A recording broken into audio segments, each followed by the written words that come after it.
Good morning students.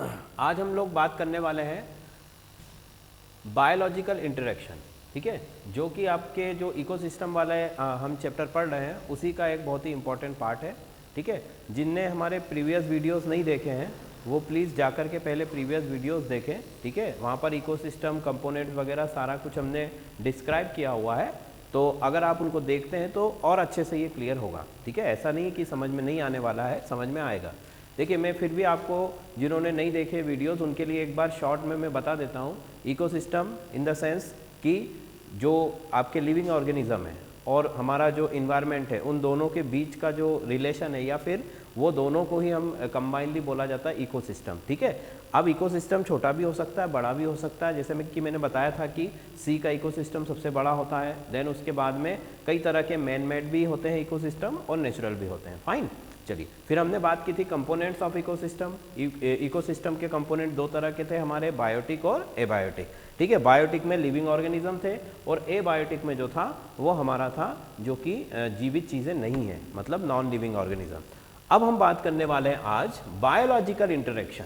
Biological interaction का मतलब होता है कि जो भी हमारे फैक्टर्स हैं बायोटिक वाले, इन्वायरमेंट इकोसिस्टम के जो हमारे बायोटिक वाले जो फैक्टर्स थे, बायोटिक मतलब कि जो लिविंग ऑर्गेनिज्म वाले थे, उन सभी में आपस में इंटरेक्शन होता है। भाई कोई भी जैसे इकोसिस्टम है आपका जिसमें कई तरह के एनिमल्स रह रहे हैं, जैसे कि मान लीजिए हमारे पास फॉरेस्ट का इकोसिस्टम है, ठीक है। अब फॉरेस्ट के अंदर हमारे पास डियर भी है, मतलब हिरण भी है, ठीक है, रैबिट भी है, उसके बाद में लॉयन भी है, फिर आपके जो है वाइल्ड आपके डॉग्स आ गए, टाइगर्स आ गए, इस तरह के कई सारे एनिमल्स उसके अंदर रह रहे हैं। कुछ बर्ड्स भी है जो कि कार्निवोरस भी हो सकते हैं, हर्बीवोरस भी हो सकते हैं।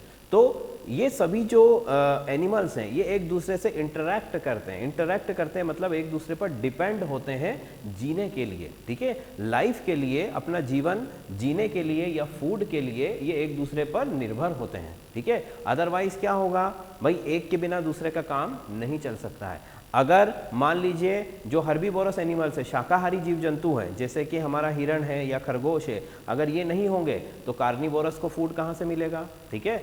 कहने का मतलब कि ये एक दूसरे पर डिपेंड होते हैं और इसी इंटरेक्शन को आज हम पढ़ने वाले हैं। बायोलॉजिकल इंटरेक्शन का मतलब कि बायो मीन्स होता है जो हमारे लिविंग ऑर्गेनिज्म है और वो एक दूसरे के बीच में उनके इंटरेक्शन होता है। इंटरेक्शन का मतलब कि वो एक दूसरे पर निर्भर होते हैं कई तरह की चीज़ों के लिए, फूड से लेकर के वाटर रिसोर्सेस या फिर और भी दूसरी कई चीज़ों के लिए वो एक दूसरे पर निर्भर होते हैं। तो उसी के बारे में हम लोग बात करने वाले हैं, ठीक है। तो अब इंटरेक्शन का मतलब मैंने आपको बताया कि एक दूसरे पर डिपेंड होना या एक दूसरे के लिए एक तरह से फायदेमंद भी होना कभी कभी, और कभी कभी एक दूसरे को नुकसान भी पहुंचा सकते हैं, ठीक है। दोनों ही तरह की चीज़ें होती है। देखिए, कोई भी लिविंग ऑर्गेनिज्म कभी भी अकेला नहीं रह सकता है, इंडिविजुअल लिविंग ऑर्गेनिज्म नहीं रह सकता है।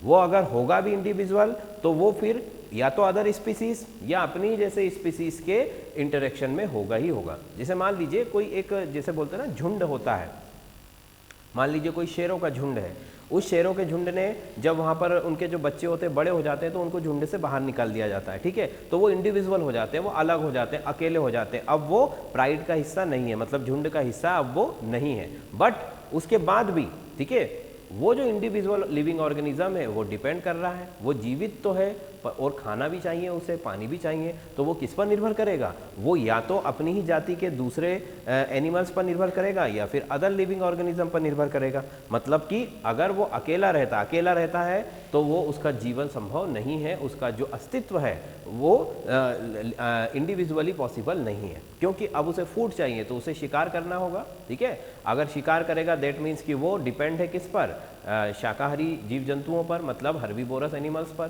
ठीक। अगर उसे वाटर भी चाहिए तो वाटर रिसोर्स के लिए वो डिपेंड है, ठीक है। इसी तरह से इंडिविजुअली किसी का भी, चाहे वो ह्यूमन बीइंग हो, चाहे वो एनिमल्स हो या कोई भी लिविंग ऑर्गेनिज्म हो, उसका जो अगर इंडिविजुअल है वो और बिल्कुल इंडिविजुअल है तो उसका जो लाइफ है वो सर्वाइव नहीं कर पाएगा। इसीलिए कोई भी लिविंग ऑर्गेनिज्म हो वो अपनी जाति के, मतलब सेम स्पीसीज या फिर डिफरेंट स्पीसीज, इन दोनों के ही संपर्क में हमेशा रहता है, ठीक है।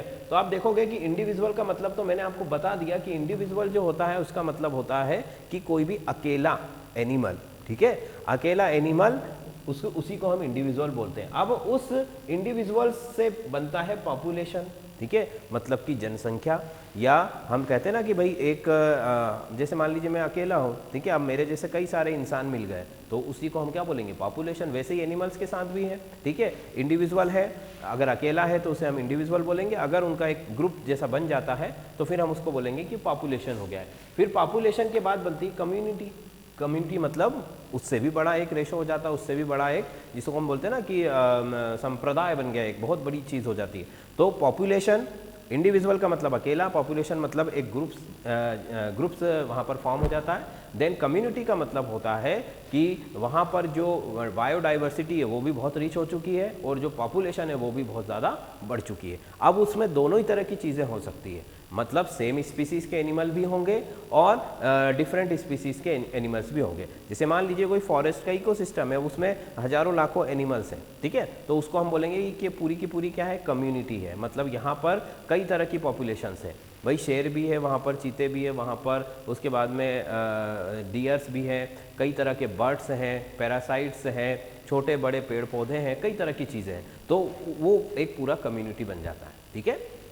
तो अब हम आते हैं कि इंटरेक्शन क्यों ज़रूरी है। हमने कहा कि इंडिविजुअल का लाइफ पॉसिबल नहीं है, अगर कोई भी एनिमल इंडिविजुअल है तो वो जीवित नहीं रह सकता है। क्यों नहीं रह सकता है, क्योंकि वो डिपेंड करता है। इंटरेक्शन का यही मतलब है, डिपेंड कर रहा है किस पर, खाने के लिए, पानी के लिए, या फिर शेल्टर के लिए, इस तरह की कई सारी चीज़ों के लिए वो डिपेंड करता है। तो अब इंटरेक्शन जो है वो कई तरह के बेसिस पर क्लासीफाई किए जाते हैं, ठीक है।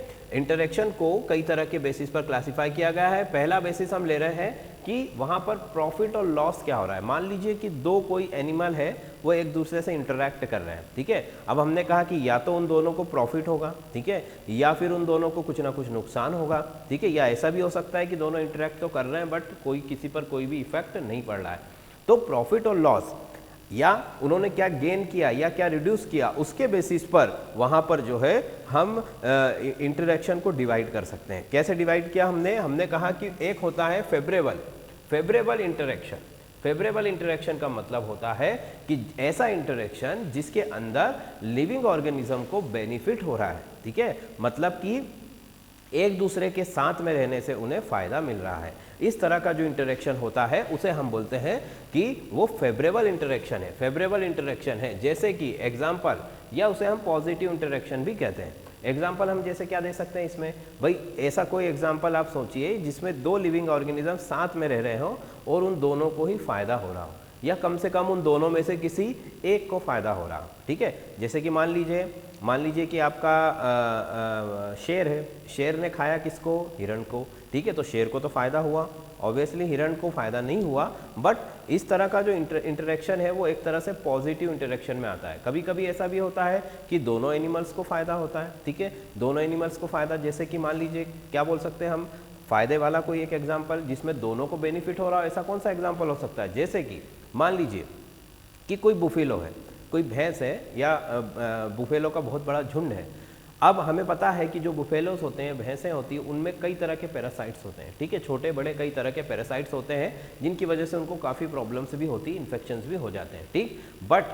बट उन्होंने क्या किया है, उन्होंने बर्ड्स के साथ जो है इंटरेक्ट किया है, ठीक है। जो पक्षी होते हैं, ठीक है, अलग अलग प्रकार के, छोटे से लेकर के कुछ मीडियम साइज के जो बर्ड्स होते हैं, उनके साथ उन्होंने इंटरेक्ट किया। दैट मीन्स कि वो बर्ड्स क्या करने वाले हैं, वो बर्ड्स उन पैरासाइट्स को किल कर देते हैं, ईट कर लेते हैं, जिससे कि बर्ड्स को फूड मिल जाता है, मतलब पक्षियों के लिए भोजन उपलब्ध हो जाता है, और जो आपके भैंसे होते हैं या जो बुफेलोस होती है उनकी सफाई हो जाती है, क्लीनिंग हो जाती है। दैट मीन्स कि यहाँ पर दोनों को क्या हो रहा है, फायदा हो रहा है। इसलिए ये कैसा इंटरेक्शन है, फेवरेबल इंटरेक्शन है, मतलब कि पॉजिटिव इंटरेक्शन है, ठीक है। फिर नेक्स्ट है हमारा अनफेवरेबल। अनफेवरेबल का मतलब होता है कि जहाँ पर कि किसी को फायदा नहीं हो रहा है, मतलब नुकसान हो रहा है, वहाँ पर इंटरैक्ट करने की वजह से वहाँ पर क्या हो रहा है, हानि हो रही है, एक दूसरे को नुकसान पहुँचा रहे हैं, ठीक है। तो इस तरह का इंटरेक्शन जो है वो नेगेटिव इंटरेक्शन में आता है। फिर है न्यूट्रलिज्म। न्यूट्रलिज्म का मतलब है कि ना कोई फायदा हो रहा है ना कोई उससे नुकसान हो रहा है, किसी भी तरह का कोई भी यहाँ पर आउटपुट हमको नहीं मिल रहा है, ठीक है। कोई भी दो एनिमल्स हैं वो इस तरह से पास में आए हुए हैं या इस तरह से उन्होंने अपने आप को इंटरैक्ट किया है कि उनको ना तो कोई बेनिफिट मिल रहा है ना ही उनको कोई लॉस हो रहा है। इस तरह का जो इंटरेक्शन है वो न्यूट्रलिज्म कहलाता है, उदासीन। ठीक है, उदासीन सहजीविता। ठीक है, इसको हम सहजीविता भी बोल सकते हैं। सहजीविता, इंटरेक्शन का मतलब सहजीविता हम इसे बोल सकते हैं। ठीक है, अब आगे चलें, तो आगे चलिए।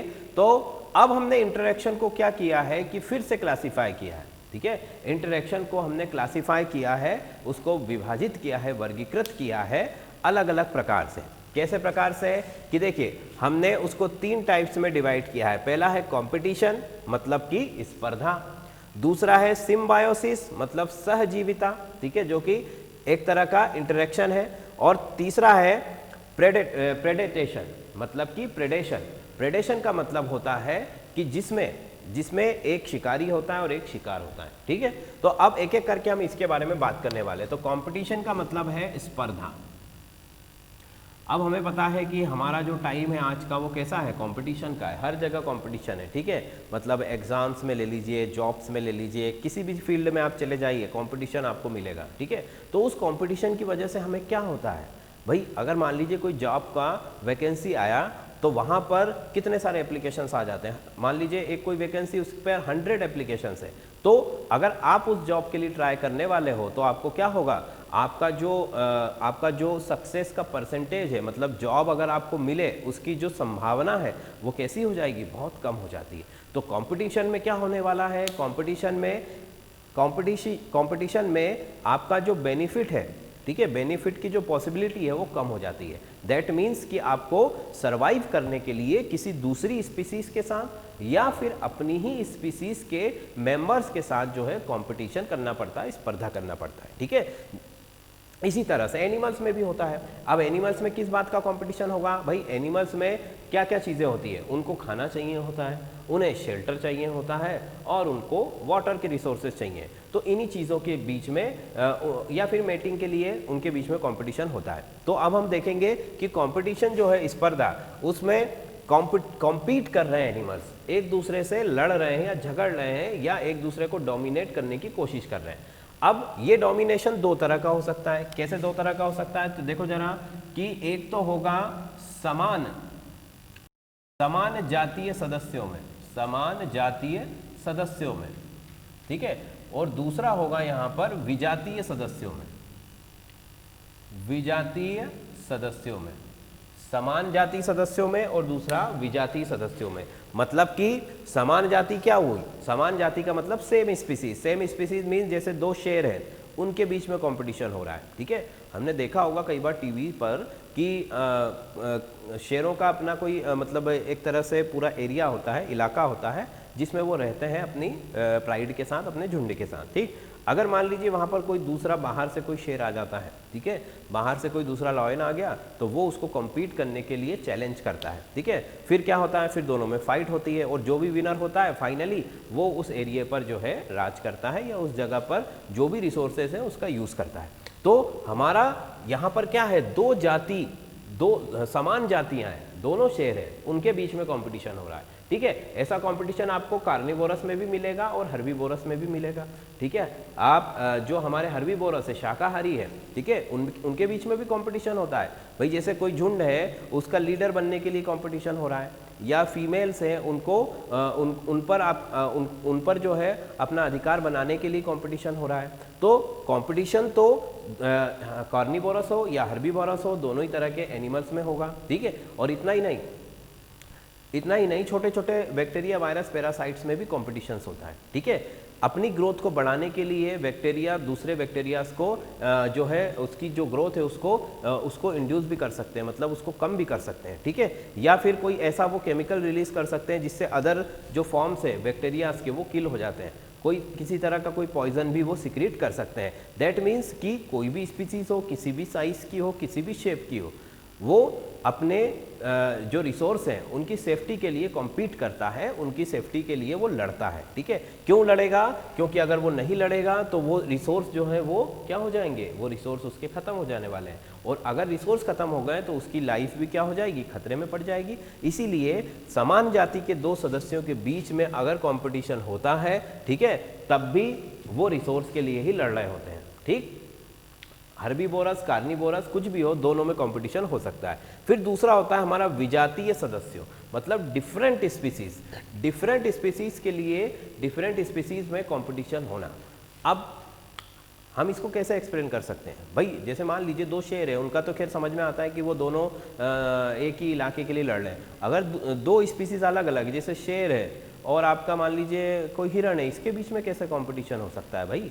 भाई शेर तो अलग, वो अलग चीज़ें खाता है, जो आपका हिरण है वो हर्बीवोरस है, मतलब शाकाहारी है।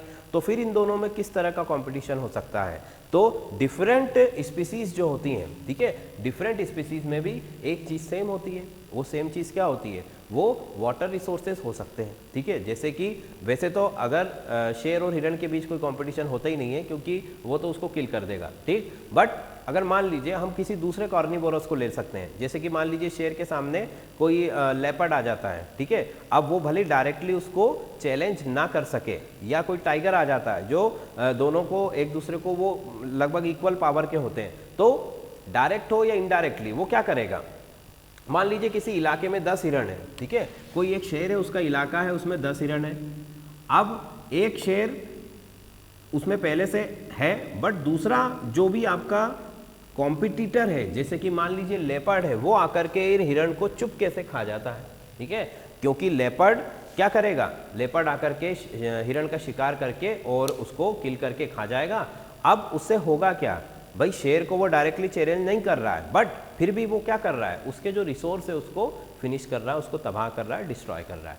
अब अगर शेर को अगले दिन फिर कुछ खाना है तो उसको हिरण की संख्या क्या हो जाएगी? कम हो जाएगी। ऐसे करते करते ये जो कंपटीशन है, इसकी वजह से हो सकता है कि उस इलाके के सारे खाने के जो रिसोर्सेस है वो डिस्ट्रॉय हो जाएं। इसीलिए जो आपने कार्निवोरस होते हैं वो दूसरे कार्निवोरस को जो है देखते ही मार देते हैं।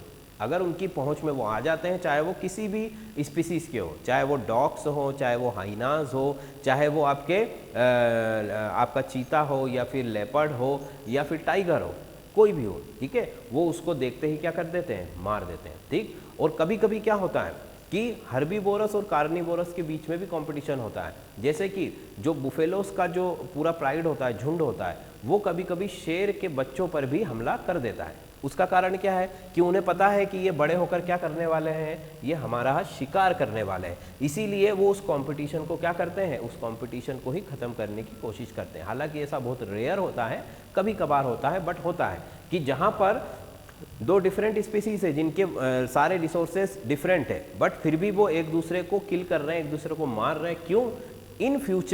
इन फ्यूचर वो उनको कोई नुकसान ना पहुंचाए, उनको कोई लॉस ना करे, इस वजह से वहां पर इस तरह की सिचुएशन क्रिएट हो रही है, ठीक। अगर दो कार्निवोरस हैं तो वो भी अपने जो शिकार होता है उसकी सेफ्टी के लिए, ठीक है, उसको किल कर देते हैं।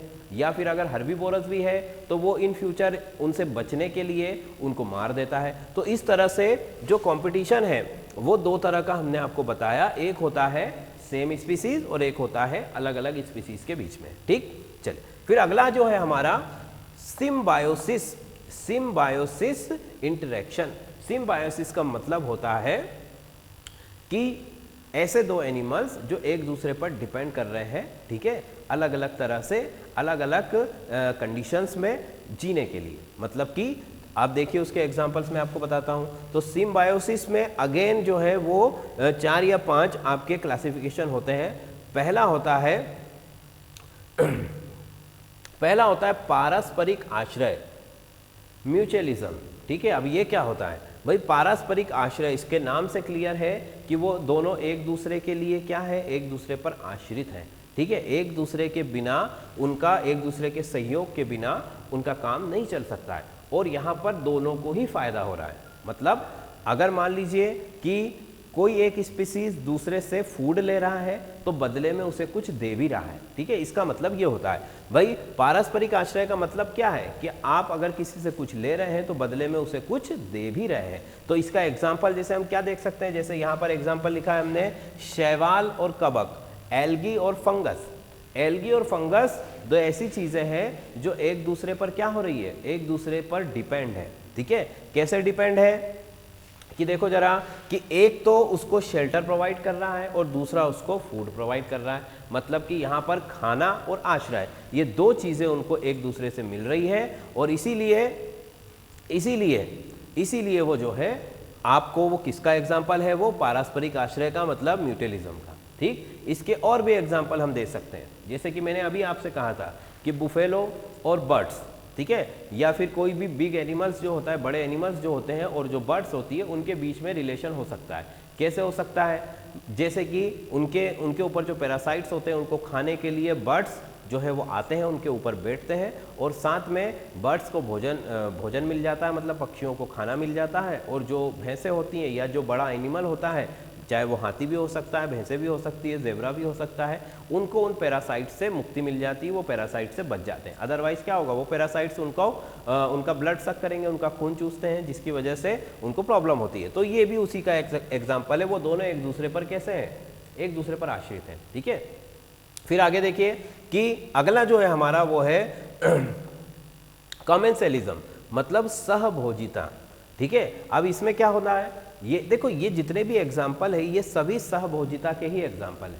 ठीक है, मतलब इंटरेक्शन सभी में हो रहा है। अब इंटरेक्शन अलग अलग तरह से हो रहा है। जैसे ऊपर वाले में हमने क्या बोला कि दोनों को एक दूसरे से कुछ ना कुछ मिल रहा है। ठीक है, अगर एक किसी को फूड दे रहा है तो दूसरा उसको शेल्टर दे रहा है। ठीक है, इस तरह से दोनों का फायदा हो रहा है। मतलब अगर हम यहाँ पर चाहे तो इसको हम बोल सकते हैं कैसे, कि इससे दोनों को फायदा हो रहा है। मतलब लाइकेन में शैवाल को भी फायदा है, एल्गी को, और फंगस को भी फायदा है। ठीक, अब इसमें क्या हो रहा है, इसमें दो डिफरेंट स्पीसीज, ठीक है, दो डिफरेंट स्पीसीज हैं, अलग अलग है, जिनका एक दूसरे से कोई लेना देना नहीं है, बट उसमें से एक स्पीसीज दूसरे से बेनिफिट ले रही है, फायदा ले रही है, बट दूसरे को उससे कोई भी फायदा या नुकसान नहीं हो रहा है, मतलब कोई भी बेनिफिट या फिर उसको लॉस नहीं हो रहा है। कैसे, तो देखिए, जैसे कि एग्जांपल हमने लिखा है यहाँ पर कि मान लीजिए कोई बहुत बड़ा पेड़ है, ठीक है, उस पेड़ के ऊपर कोई छोटा सा किसी दूसरी स्पीसीज का प्लांट ग्रो कर जाता है। कभी कभी आपने देखा होगा कि आम के पेड़ के ऊपर या नीम के पेड़ के ऊपर छोटा छोटा कोई सा भी दूसरी स्पीसीज या दूसरी जाति का पौधा उगाता है। ठीक है, तो उससे क्या होता है, उससे बड़े प्लांट को कोई फर्क नहीं पड़ने वाला है। भाई उसकी ग्रोथ रुक रही है क्या, नहीं रुक रही है। ठीक है, बट उस छोटे प्लांट को प्रॉपर न्यूट्रिशन मिल जाता है, उसे सारे पोषक तत्व मिल जाते हैं, उसका वृद्धि विकास अच्छे से होता रहता है, वो अपनी लाइफ जो है वो अच्छे से जीता रहता है। तो उसमें क्या हुआ, उसमें बड़े पेड़ को कोई फायदा या नुकसान नहीं हुआ, बट जो छोटा पौधा है उसे लाभ होता है। मतलब एक को लाभ होता है और दूसरा कैसा होता है, न्यूट्रल होता है, उसे कोई भी फायदा या नुकसान नहीं होता है। ठीक, इसका दूसरा एग्जाम्पल हम क्या देख सकते हैं, दूसरा एग्जाम्पल ये देख सकते हैं कि जैसे जो मान लीजिए जो बीटल्स होते हैं, ठीक है, जिनको हम बोलते हैं ना कि जो गोबर खाने वाले जो इंसेक्ट्स होते हैं, कीड़े होते हैं, वो क्या करते हैं भाई, जैसे किसी एनिमल ने गोबर किया जंगल के अंदर, ठीक है, तो वो जो डंग होता है वो उनका फूड होता है। अब भाई जैसे मान लीजिए कोई हाथी है, उसने गोबर किया, चला गया, अब उससे उस हाथी को कोई फर्क पड़ने वाला है नहीं, वो तो न्यूट्रल है, ना उसे कोई फायदा है ना उसे कोई नुकसान है। बट जो वो बीटल है या जो वो इंसेक्ट्स है जो उस गोबर को खाता है, उसके लिए वो क्या है, फूड है। मतलब एक को लाभ है और दूसरे को क्या है, दूसरे को कोई मतलब नहीं उससे, ना तो उससे कोई फायदा हो रहा है ना ही उसे कोई नुकसान हो रहा है। ठीक, क्योंकि वो तो ऑलरेडी उसका वेस्ट मटेरियल है। फिर कुछ इंसेक्ट्स ऐसे भी होते हैं जो अपनी अगली जनरेशन के लिए भी उस गोबर का या उस वेस्ट मटेरियल का यूज़ करते हैं, अपने बिल के अंदर उनको ले जा करके फिर उसमें अपने अंडे दे देते हैं। जैसे ही उनके अंडों से उनके लार्वा आते हैं, वो उस गोबर को खा करके और वापस जो है अपनी ग्रोथ करते रहते हैं। तो इस तरह से यहाँ पर किसका एग्जाम्पल हम दे सकते हैं, कमेंसलिज्म का, मतलब कि सहभोजिता है, परंतु उसमें दूसरे को कोई हानि या लाभ नहीं है, केवल एक ही जाति को उसमें लाभ होता है। अब ये इस टाइप का जो इंटरेक्शन है ये सेम स्पीसीज में नहीं हो सकता है। ठीक है, ये बात ध्यान रखने योग्य है कि एक ही जाति के जीवों में इस प्रकार का जो है इंटरेक्शन नहीं हो सकता है, क्योंकि एक ही जाति के जीवों का भोजन एक ही होता है। ठीक है, एक ही जाति के जीवों का जो रिसोर्सेस है वो एक जैसे होते हैं। इसीलिए यहाँ पर ये जो रिलेशन है ये डिफरेंट स्पीसीज, अलग अलग जातियों में पाया जाता है। ठीक, अगला देखें एमेंसिलिज्म। एमेंसिलिज्म में मतलब क्या होता है, एमेंसिलिज्म का मतलब जो होता है कि एक को लॉस होता है, बट दूसरा न्यूट्रल होता है, मतलब कि ये इसका कैसा है, ये इसका अगेंस्ट है। यहाँ पर क्या हो रहा था, बेनिफिट तो हो रहा था बट दूसरे को कोई भी इफेक्ट नहीं पड़ रहा था। बट अब यहाँ पर क्या हो रहा है कि एक को तो हानि हो रही है, एक का नुकसान हो रहा है, बट दूसरे को उससे कोई फर्क नहीं पड़ रहा है।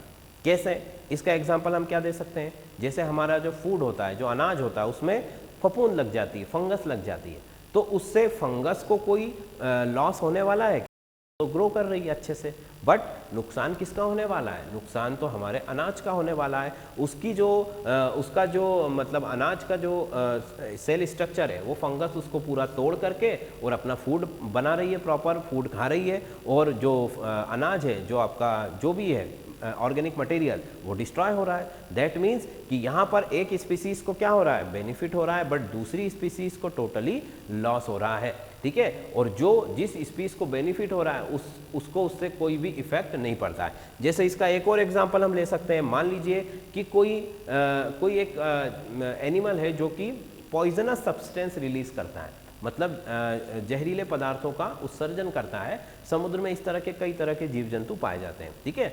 तो उससे क्या होने वाला है, वो ऐसा करता है तो उससे उसको तो कोई फर्क नहीं पड़ने वाला है, बट अगर वो पॉइजन किसी अदर स्पीसीज के कांटेक्ट में आता है, वो जहर किसी दूसरी जाति के किसी भी लिविंग ऑर्गेनिज्म के कांटेक्ट में आता है, तो उसे उससे नुकसान होगा। इसीलिए ये जो आपका इंटरेक्शन है, ये किस तरह का इंटरेक्शन में आ सकता है कि जिसके अंदर एक स्पीसीज को तो नुकसान होता है बट दूसरी स्पीसीज पर उसका कोई प्रभाव नहीं पड़ता है, मतलब उसको ना तो लॉस होता है ना ही उसको बेनिफिट होता है, ठीक है। और ये वाला इंटरेक्शन भी डिफरेंट स्पीसीज में ही मिल सकता है, सेम स्पीसीज में नहीं मिल सकता है। बेसिकली ये सारी चीज़ें डिफरेंट स्पीसीज में ही मिल सकती हैं, सेम स्पीसीज में नहीं मिल सकती। फिर अगला देखो, तो हमारा जो लास्ट वाला है वो क्या है, पैरासिटिज्म, मतलब परजीविता, ठीक है। परजीविता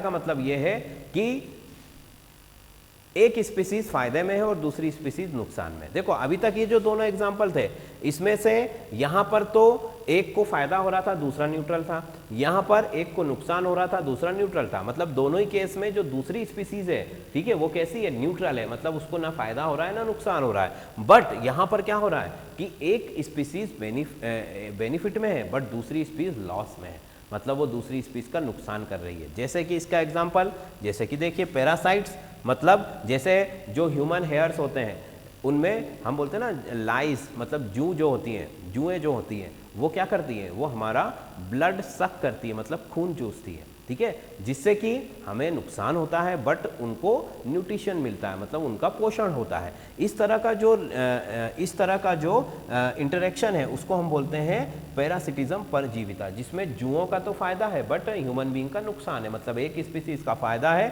दूसरे का क्या है, नुकसान है, ठीक। बट एक और इसका एग्जांपल, जैसे हमने सुना होगा कि जो कोयल होती है, ठीक है, वो कौवे के घोंसले में जाकर अंडे दे देती है, मतलब एक बर्ड ने दूसरे बर्ड के घोंसले में जाकर के अपने अंडे छोड़ दिए या दे दिए, ठीक। उससे क्या होगा कि उससे ये होगा कि उस बर्ड को तो बेनिफिट हुआ, क्योंकि उसे अब अंडों की रखवाली नहीं करना पड़ेगी, उसके लिए उसको खाना नहीं लाना पड़ेगा, ठीक है, वो सारी चीज़ों से बच गया। बट जो दूसरा बर्ड है वो उस अंडे को भी अपने ही अंडे समझ करके और उसको क्या कर रहा है, उसको बड़े अच्छे से उसको ग्रो करने की कोशिश कर रहा है। तो दैट मीन्स कि एक स्पीसीज को तो बेनिफिट हुआ बट दूसरी स्पीसीज को क्या हो गया, एक्स्ट्रा बर्डन मिल गया, उसको लॉस हो गया, ठीक। इस तरह का जो रिलेशन है परजीविता है, ऐसा एनिमल्स में भी होता है भाई। जैसे अभी हमने कहा ना कि बर्ड्स और बफेलोस के बीच का जो रिलेशन है ना, तो अगर मान लो बर्ड्स नहीं होंगी, उन पैरासाइट्स को खाने वाले जो आपके स्पीसीज है वो नहीं होंगी, जातियां नहीं होंगी, तो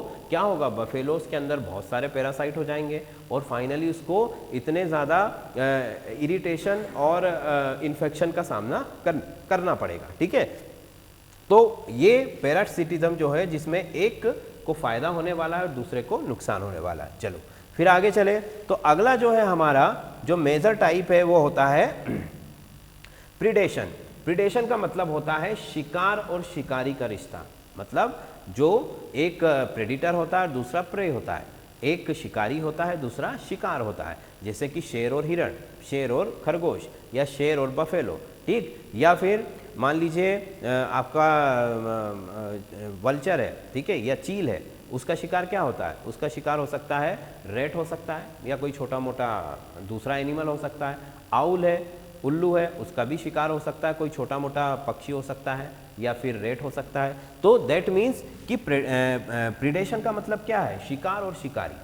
इसमें क्या हो रहा है भाई? इसमें भी एक को फायदा हो रहा है और दूसरे को नुकसान हो रहा है। मतलब कि शिकारी तो शिकार करेगा, ठीक है, और अपना फूड ले लेगा, अपना भोजन ले लेगा। भाई शेर ने हिरण को मारकर खा लिया, उसका पेट भर गया, या जो आपका आउल है उसने चूहे को मारकर खा लिया, उसका पेट भर गया। तो इसमें भी क्या हुआ? एक का फायदा दूसरे का नुकसान, ठीक। बट ये इससे डिफरेंट है।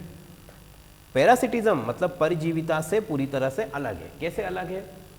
कि परजीविता में जो स्पीसीज बेनिफिट ले रही है वो दूसरी स्पीसीज को मार नहीं रही है, मतलब जान से नहीं मार रही है। जैसे अगर हमारे बालों में जुएं हैं तो वो जुएं कोई हमें किल कर रही है क्या? नहीं कर रही है। वो भले ही हमारा ब्लड सक कर रही है, या जोक है जो हमारा ब्लड सक कर रही है, बट उससे हम मरने वाले हैं क्या? नहीं मरने वाले। तो दैट मीन्स कि नुकसान तो वो दे रही है बट किल नहीं कर रही है। बट ये जो आपका प्रिडेशन है, इस प्रिडेशन में जो है यहाँ पर जो आपका जो एक स्पीसीज है दूसरी स्पीसीज को किल कर रही है, मार रही है, ठीक है, मतलब कि टोटली लॉस कर रही है, उसका जो लाइफ साइकिल है वही रोक दे रही है। जैसे कि शेर और शिकारी का रिश्ता, या फिर कई तरह के दूसरे इकोसिस्टम हो सकते हैं जिनमें अलग अलग तरह के शिकारी और शिकार हो सकते हैं, चाहे वो एक्वेटिक हो, हवा में भी हो सकती है ये सब चीज़ें, ज़मीन पर भी हो सकती है। पर दोनों ही जगह या कोई सी भी सिचुएशन हो, एक चीज़ कॉमन रहने वाली है कि जो एक स्पीसीज़ है, जैसे जो शिकारी है वो उस शिकार को क्या करने वाला है? जान से मारने वाला है, किल करने वाला है। फाइन। तो इस तरीके का जो आपका इंटरेक्शन है वो प्रीडेशन कहलाता है, ठीक। फिर आगे देखिए, आगे हम देख रहे हैं कि जो एक्सोटिक स्पीसीज, ये एक वर्ड है जिसको भी हमें समझना जरूरी है। एक्सोटिक स्पीसीज ये क्या होती है? ठीक है, मान लीजिए कि हमारे यहाँ पर या किसी भी एनवायरनमेंट में या क्लाइमेट के अंदर कोई प्लांट या कोई एनिमल इजीली रहता है या इजीली जो है ग्रो कर रहा है, ठीक। अगर आप उसको उस क्लाइमेट से ले जाकर कहीं दूसरी तरफ दूसरे क्लाइमेट में उसको ले जाने की कोशिश करते हैं या उसको ले जाकर के फिक्स कर देते हैं, जिसे मान लीजिए कश्मीर में उगने वाला कोई पौधा है, उसको उठा करके आप साउथ में लगाने की कोशिश कर रहे हो, ठीक है। तो अब होगा क्या कि मान लीजिए उसको फेवरेबल कंडीशन मिल गई तो वो ग्रो भी कर जाएगा, ठीक है। बट क्या होने वाला है कि जो उसका नेचुरल हैबिटेशन था, मतलब जो उसका प्राकृतिक आवास था, उस आवास में उसको भाई इकोसिस्टम को बैलेंस करने वाले फैक्टर भी होते हैं। जैसे कि मान लीजिए कि अगर फ्रूट्स के प्लांट हैं या फलदार पौधे हैं तो उन्हें खाने वाले एनिमल्स भी हैं वहाँ पर, ठीक है। बट अगर उस फ्रूट वाले प्लांट को ऐसी जगह पर हम रख दें कि जहाँ पर उसको खाने वाले कोई जीव जंतु नहीं है, ठीक है, तो क्या होने वाला है? उसके सारे फ्रूट्स जो हैं वो बेकार हो जाएंगे, या फिर उसका जो उनका जो वेट है वो इतना हो जाएगा जिसकी वजह से प्लांट को भी नुकसान हो सकता है, या उनकी पॉपुलेशन बहुत ज़्यादा बढ़ जाएगी। भाई सीड का जो डिस्पर्स है वो बहुत ज़्यादा होगा, क्योंकि सारे फल के अंदर बीज है और फल को किसी ने खाया नहीं, ठीक है। दैट मीन्स कि क्या हुआ, जो सीड है उनको उनका जो है स्प्रेड अच्छे से हुआ और उन प्लांट की ग्रोथ बहुत ज़्यादा हो जाएगी, ठीक। उसी तरह आप देखोगे कि इस तरह का प्रॉब्लम कहाँ पर आया था? ऑस्ट्रेलिया में।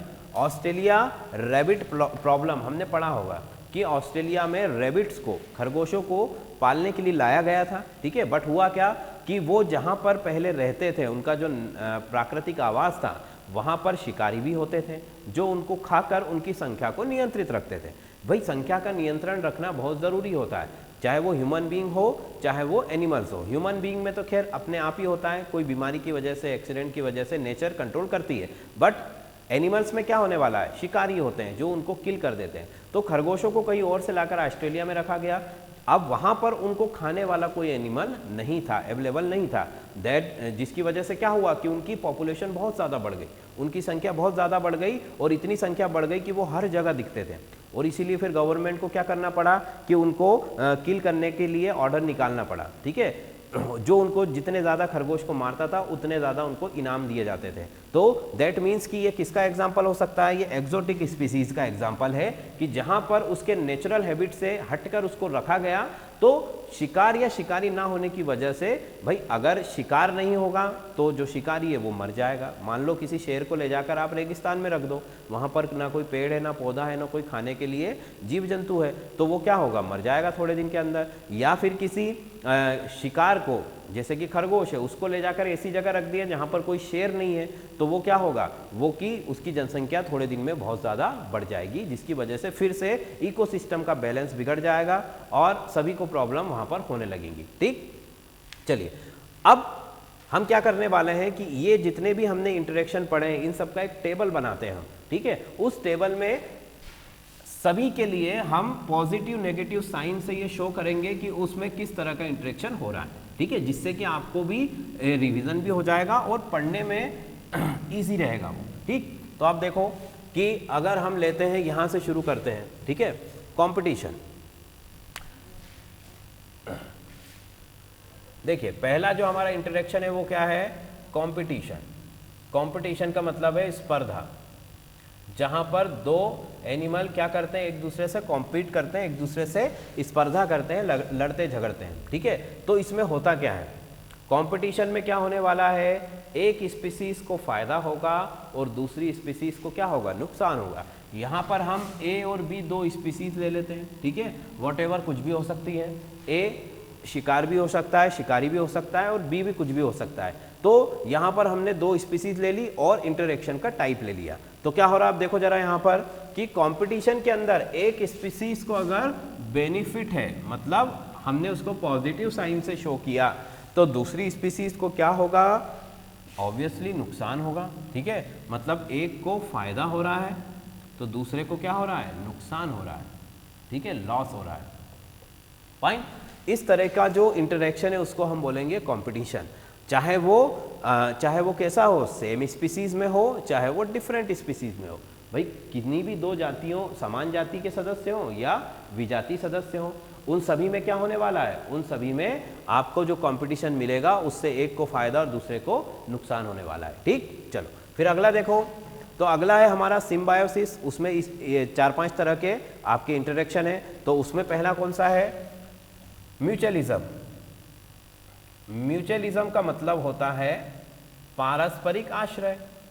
अब पारस्परिक आश्रय में क्या होता है भाई, जो अगर एक दूसरे के ऊपर डिपेंड है, मतलब कि अगर उसको दूसरी स्पीसीज से फूड मिल रहा है तो वो उसे भी कुछ बदले में दे रहा है, मतलब दोनों का ही क्या हो रहा है, यहाँ पर फायदा हो रहा है। मतलब यहाँ पर हम पहली स्पीसीज को भी फायदा है और दूसरी स्पीसीज को भी फायदा है। दोनों ही स्पीसीज जो है अपने अपने फायदे के लिए एक दूसरे के साथ जो है वो सहजीविता में रह रही है, या एक दूसरे के साथ जो है सहजीविता कर रही है। ठीक, इस तरह का जो आपका इंटरेक्शन है वो है म्यूचुअलिज्म। अगला है आपका सहभोजिता, कॉमेंसिलिज्म।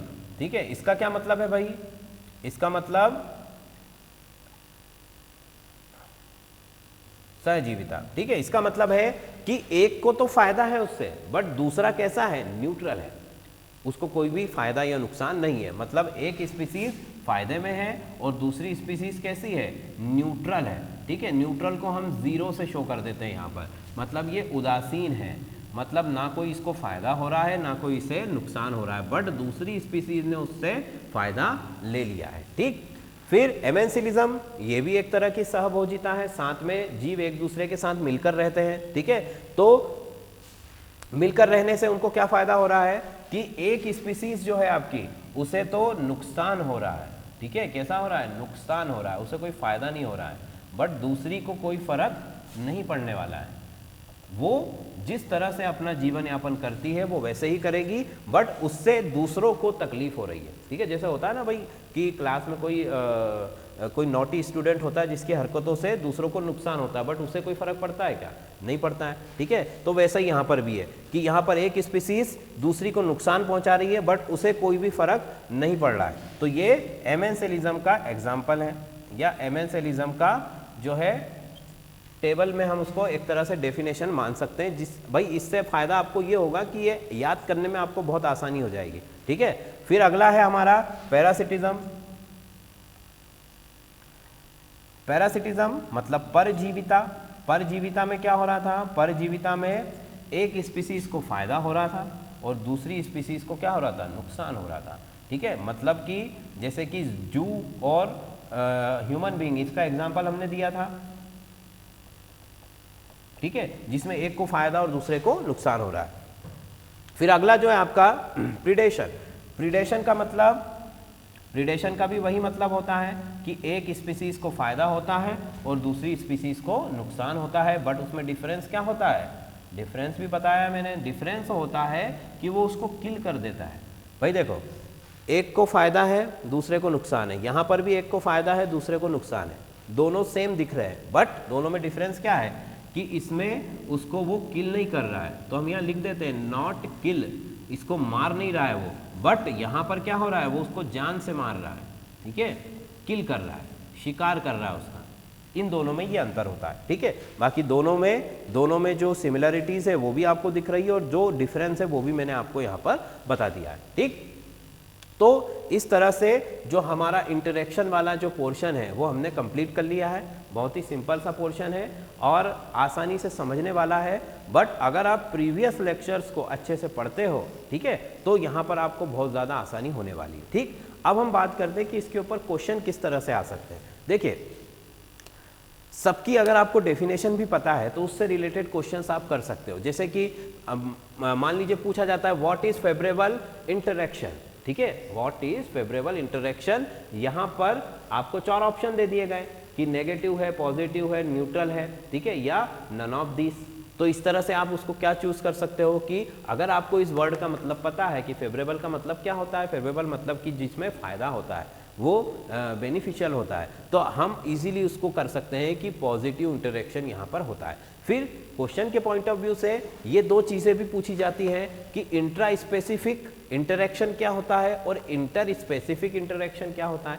ठीक है, तो इन दोनों का ही मतलब क्या होने वाला है। इंट्रा का मतलब होता है सेम स्पीसीज के बीच में, मतलब कि समान जाति, समान जातियों के बीच, समान जातियों के बीच होने वाला इंटरेक्शन। और इंटर स्पेसिफिक इंटरेक्शन का मतलब असमान जातियां, असमान जातियों के बीच में होने वाला इंटरेक्शन। फाइन, तो यहां से भी क्वेश्चन बन के आ सकते हैं कि what is intra specific interaction या what is inter specific interaction. समान और असमान जातियों के आपको यहां से भी क्वेश्चन बनकर आ सकता है। ठीक, फिर आगे चलो तो ये जितने भी तरह के आपके हमने इंटरेक्शन आपको बताया, स्पेशली ये जो आपका लास्ट वाला जो हमने एक वर्ड पढ़ा था एक्सोटिक स्पीसीज वाला, ये बहुत एग्जाम में पूछा जाता है। ठीक है, और बहुत इंपॉर्टेंट है, इसलिए आप इसको भी हमेशा ध्यान में रखें कि एक्सोटिक का मतलब होता है कि क्लाइमेट अगर उसका चेंज कर दिया जाता है, उसकी प्राकृतिक आवास को परिवर्तित कर दिया जाता है,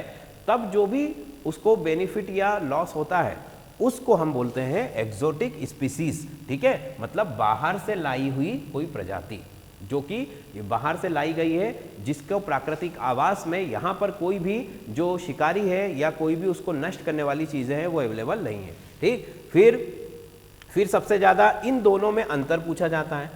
ठीक है, मतलब ये कंफ्यूजिंग चीज़ें हैं कि पैरासिटिज्म और प्रीडेशन, इन दोनों में क्या अंतर होता है, क्या डिफरेंस होता है। तो जनरली स्टूडेंट यहाँ पर जो है वो कंफ्यूज हो जाते हैं, क्योंकि दोनों में ही अगर आप टेबल देखोगे तो दोनों में सेम चीज़ें हैं। भाई अगर हम इसको यहाँ से हटा दें, ठीक है, ये तो ये दोनों सेम है, इसमें भी इधर एक को फायदा है दूसरे को नुकसान है, इधर भी फायदा है इधर भी नुकसान है, बट दोनों में अंतर क्या होता है कि एक में जो शिकारी है वो शिकार की जान नहीं ले रहा है, मतलब नॉट किल, और दूसरे में क्या हो रहा है, दूसरे में उसको किल कर रहा है। ठीक है, तो ये इंपॉर्टेंट क्वेश्चन है, एक तो ये वाला, एक ये वाला और एक ये वाला, ये 3 चीज़ें इसमें से ज़्यादातर पूछी जाती हैं। ठीक, और इससे रिलेटेड जो भी क्वेश्चंस है वो आपको लेक्चर के एंड में, ठीक है, एक शीट के फॉर्म में मैं प्रोवाइड करूंगा, तो आप पूरा लेक्चर अच्छे से पढ़िए, सुनिए और बाद में फिर उनको सॉल्व करने की कोशिश कीजिए। ठीक है, और 2 दिन के बाद उसके आंसर भी आपको दिए जाएंगे। ठीक है, तो फिर आप खुद अपने आप को एग्जामिन कीजिएगा कि आप कितना आंसर सही कर पाते हैं, क्योंकि बहुत ही सिंपल सी चीज़ें और बहुत ही सरल शब्दों में मैंने आपको समझाने की कोशिश की है। ठीक है।